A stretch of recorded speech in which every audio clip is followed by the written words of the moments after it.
Let's return to This Week in America. Here's your host, Rick Bratton.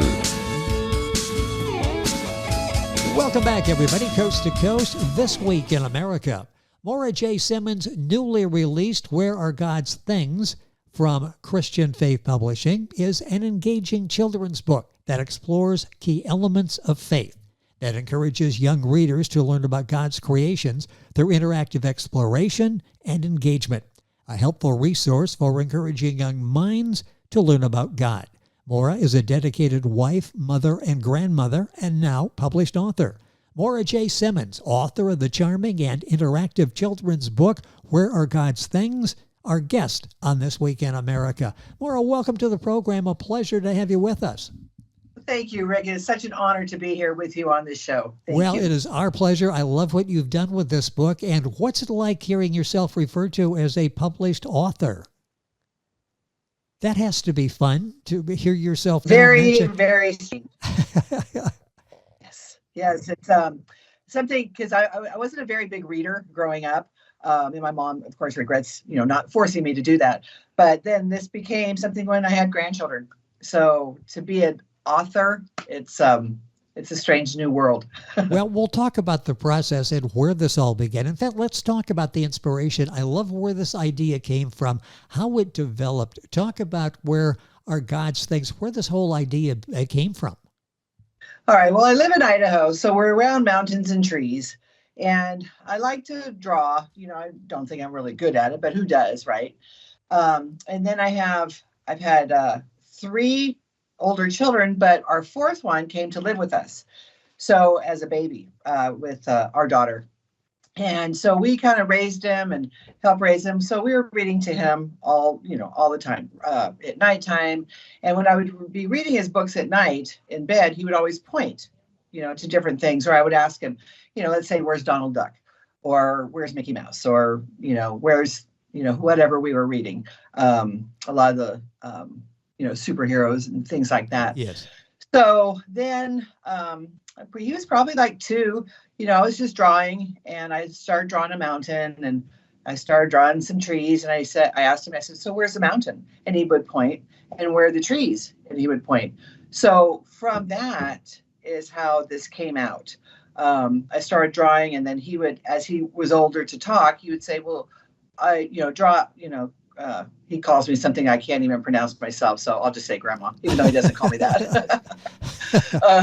You know how kids create their own names for you. Exactly, yes.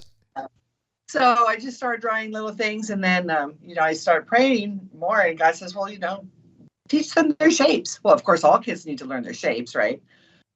Teach them their colors. All kids need to learn their colors because God created colors. God created the geometrical shapes. So it's not just the scenery. And I had other pieces in that just didn't make, like the Earth and the solar system, but that wasn't the way I wanted to go. It got too complicated. Like you said, simplicity was better. Yes. So this book is very simple. Matter of fact, I have 3 of my kids here. Jackson's one of them, but I have Ember and Callan here, and Callan's 4. Well, he loved it. He was like pointing right to everything, all the time when I was reading it to him. So, now I have 8 grandchildren, and but Callan's the youngest at 4, so he's still enjoying it at his age. And so is our 6-year-old here. She really liked it too. That's amazing. And I'm sure Jackson is as well, a little older now than when he first was there. And he is sort of the impetus for the book, Where Are God's Things? The delightful children's book by Maura Simmons, our guest on the program.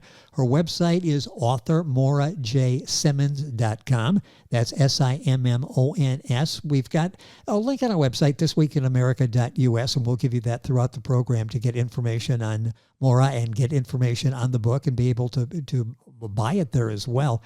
It's interesting because this is interactive. So often when we have a book with kids that we share with kids, it's a passive experience for them. You just sort of read and they just sort of listen.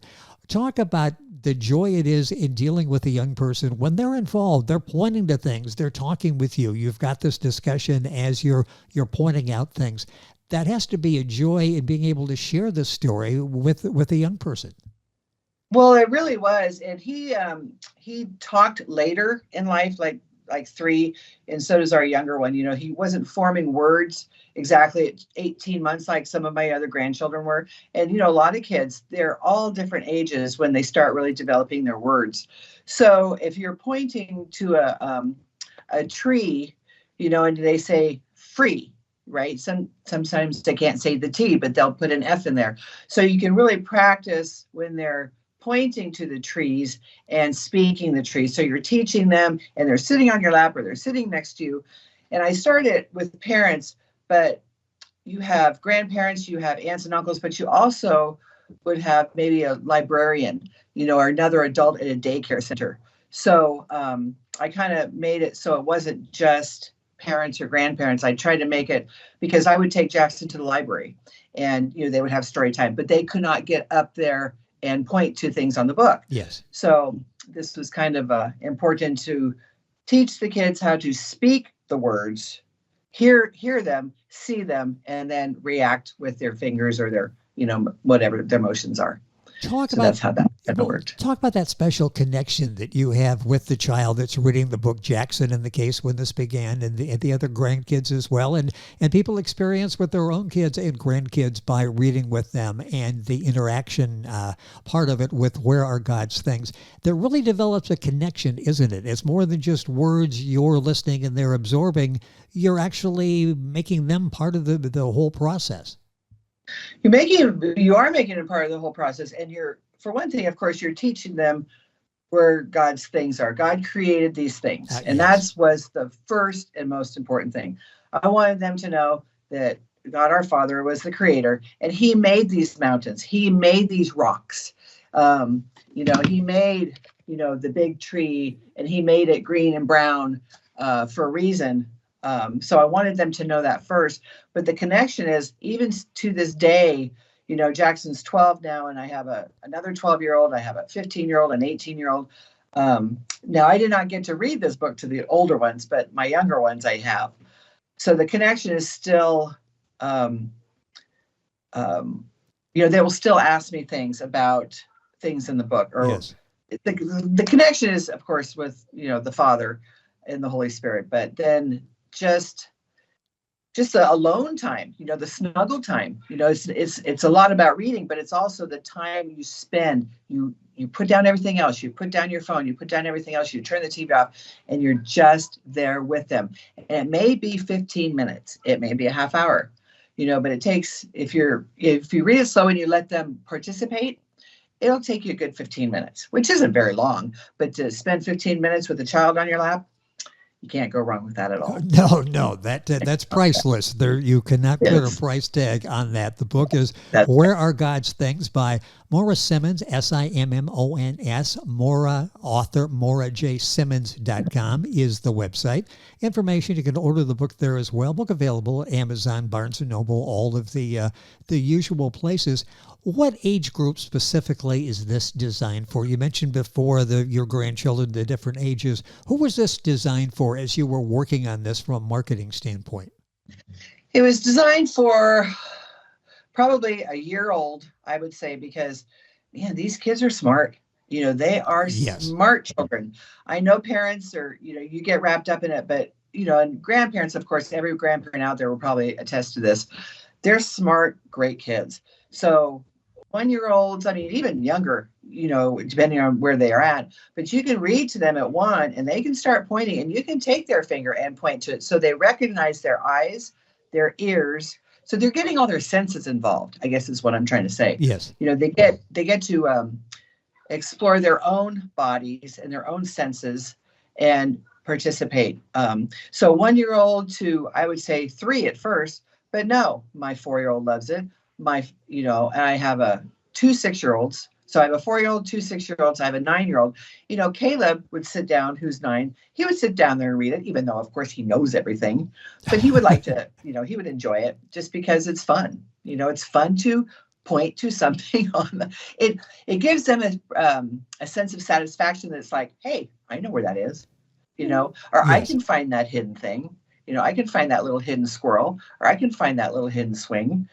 So even at 9 years old, and Jackson liked it too, at 12, he liked me reading it to him. Well, so, but the words also made a difference.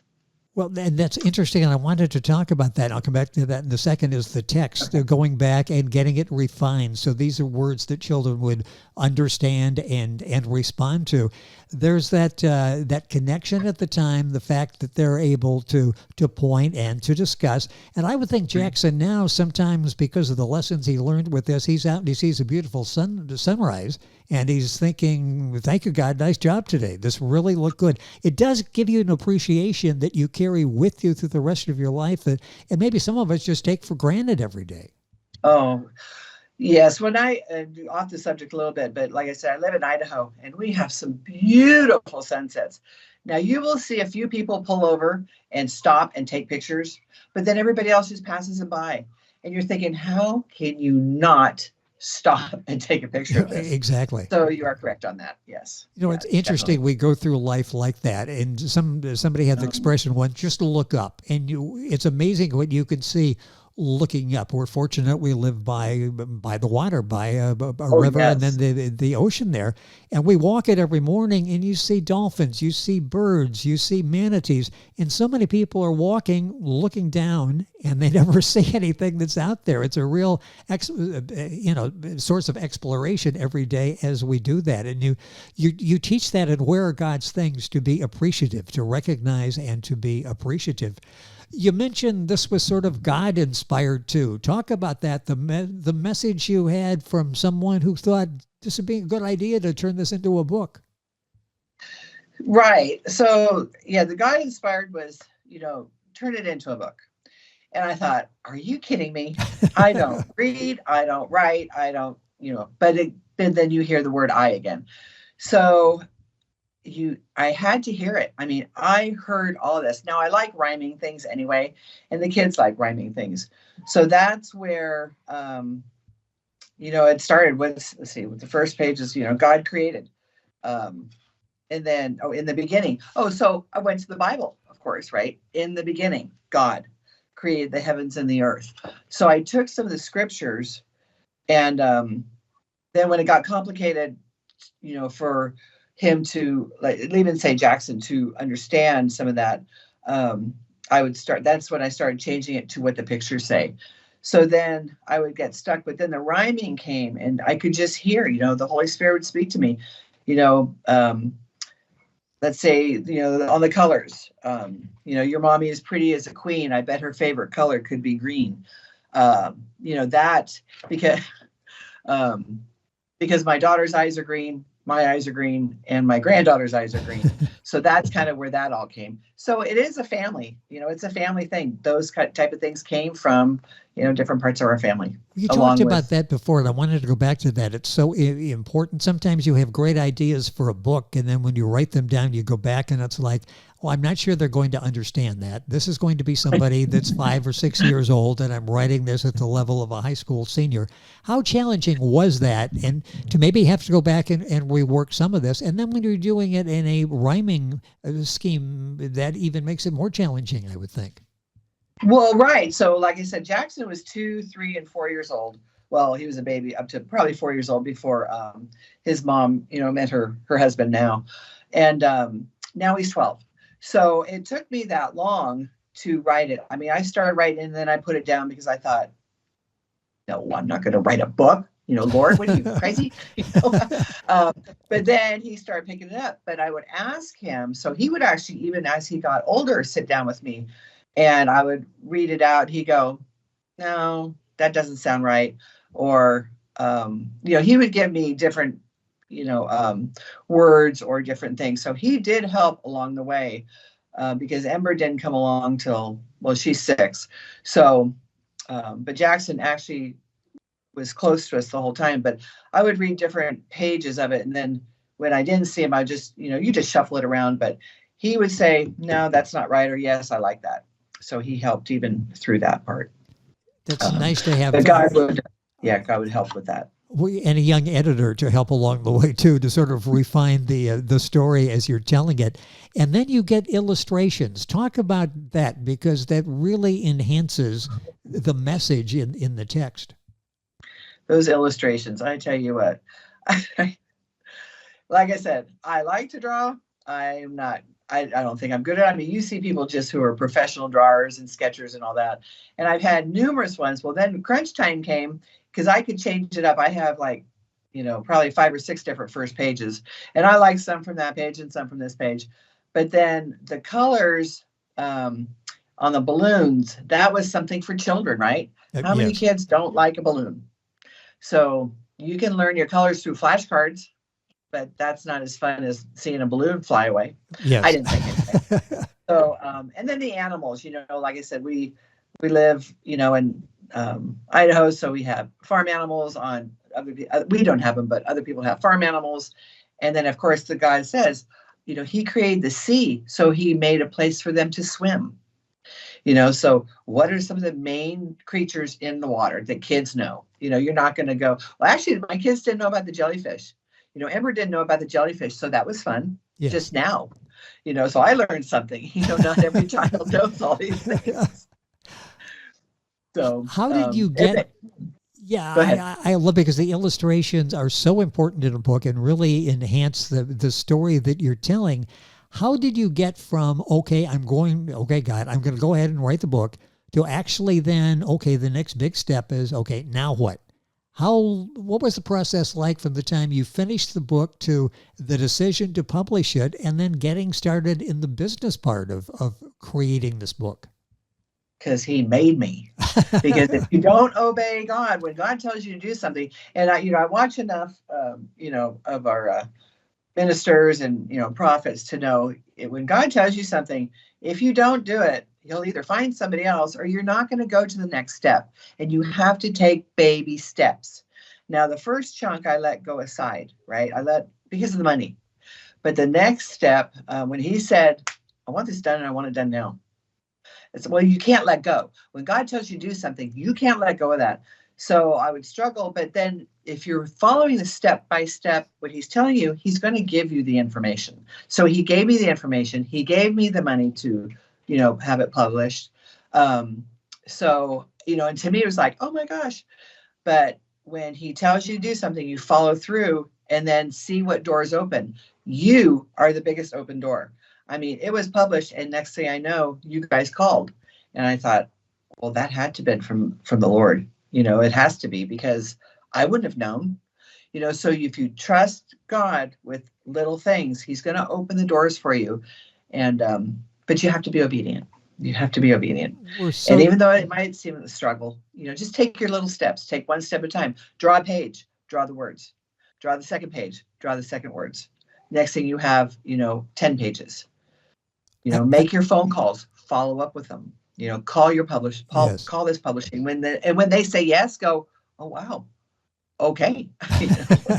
I love the advice. It's good for all of us and applies. Take little steps. So often we have a project and we're thinking about the end. Your project is writing a book. Well, it's been 3 hours. I'm not done yet. So you get frustrated. Take it in baby steps. And we all need to do that. And we're so delighted that we could be part of getting the message out there about where are God's things. The book available wherever books are sold, Amazon, Barnes & Noble, Google. The book available at Maura's website. You can link on directly, author MauraJSimmons.com. We'll give you that as we go through the interview here today. Is this the first of many books that you see yourself writing? What is God instructing you to do next? So in the middle of this, actually, I think it was already published. My husband had to have a bone marrow transplant. So the last 4 years or 3 years, we dealt with that, but I mean, he's better now. Good. But during that time, we really had to turn in to the Lord, of course. And one night I was back in the room. I was at the guest house and he was in the hospital because he was in the hospital from Thanksgiving through January of, 2022 and 2023, I think it was. And I woke up in the middle of the night. Well, the nurses would come in and tell us all the bad things. Well, you're going to have this, you're going to react to this. You're going to have this in 4 to 14 days. This is going to happen. This is going to happen. This is bad things going to happen. I'm just like, lady, stop, and what the Lord told us is don't let them bring their tomorrows into your today, because my tomorrow is sin-free and illness-free it's a free tomorrow because the Lord has made it perfect. It's a perfect tomorrow. That's what I'm trying to say. So we would tell the nurses, don't do that. Don't speak those words into our today. We're going to deal with today. Yes. Well, when I woke up at 3, the Lord said, there's miracles in the midst. Well, I had been talking to a friend of mine about Daniel in the fiery furnace and how 4 people came out. There was a miracle in the midst. So I woke up, and he had me draw this picture.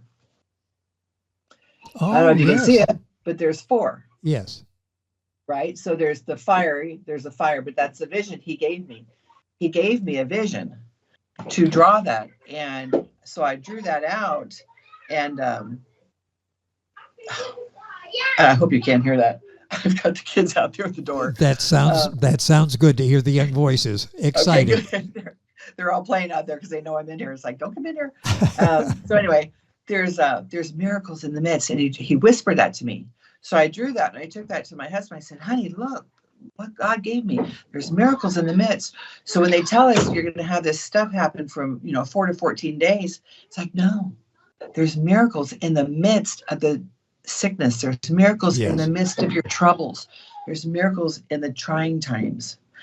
Trust those miracles. And he didn't have hardly any of the symptoms that they said that he was going to have. Amazing. So now he wants me to put that on shirts, or make nice shirts, not just t-shirts or hats or water bottles. Yes. He wants me to create something, but then I don't know where to go with that. So it's like, okay. So now I have to do some research. It's like, well, who makes these things? I don't know. I don't know where to go next with that. But he's been bugging me with that for a year. Well, So baby steps, one step at a time, and we'll get you there to the successful conclusion of that and getting that message out there. And I'm so glad to hear that your husband is doing well. The book is doing remarkably well. Where are God's things? This is a book as we approach the holidays, as you approach a child's birthday during the course of the year. It's a great gift idea. It's a book that will not be just read once and you put it back on the shelf and it will stay there. Right. You'll be interacting with this. You'll pass it down to other children. It's great for a gift for children in the family, somebody special. It really is well done. Where are God's things? Maura Simmons, that's Maura Simmons, Simmons.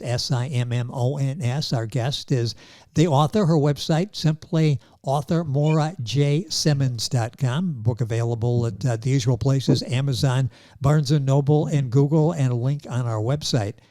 It's been a pleasure having you on here. What has this been like to be finished with this and to have the book out there and to be able to get the response from family members and people you don't even know that are buying the books and sharing the story, sharing the way they're telling the story with children all across the world? What's this been like? It is so exciting. And my whole, when I started this, one of the biggest hard things is to get it out by Christmas, whichever Christmas it was, right? Because I wanted, people read 'Twas the Night Before Christmas, right? Yes. And they read that to their families all the time.